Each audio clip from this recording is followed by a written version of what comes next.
When police arrived at the farm, they expected to find a crime scene. What they didn't expect was evidence that the killer had stayed behind, eating meals, feeding animals, sleeping in the house with the bodies only meters away. This is the story of Hinterkaifeck. Hinterkaifeck was not a village. It wasn't even a town. It was a single farm sitting alone in rural Germany in 1922. The Gruber family lived there in isolation. Andreas Gruber, his wife, Cecilia, their adult daughter, Victoria, Victoria's 2 young children, and a maid.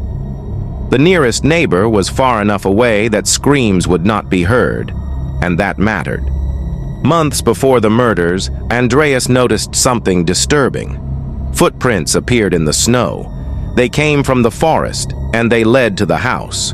But there were no footprints leaving. At night, footsteps were heard in the attic, slow, deliberate. When Andreas climbed up to investigate, the attic was empty. Keys vanished. Tools went missing. A newspaper from a nearby town appeared on the table. No one could explain how it got there. The maid quit without notice, obviously because she felt a new presence was now living in the house. A new maid arrived on March 31st, 1922. Her name was Maria. She met the family. She unpacked. She survived only a few hours. That night, something terrifying happened. One by one, members of the family were drawn into the barn, not attacked in their beds, not surprised in the dark. They were lured. Each person was killed with a mattock, a heavy farming tool. No gunshots, no screams, no signs of panic. The killer was calm, methodical, experienced. One of the children didn't die immediately. She survived for several hours. Investigators later found clumps of her own hair in her hand. She had torn it out in pain. No one came. This is the part that still terrifies people. After the murders, the killer did not flee. For days.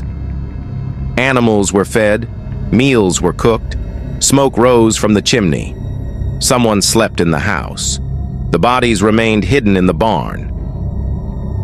When neighbors finally investigated, the scene was ruined.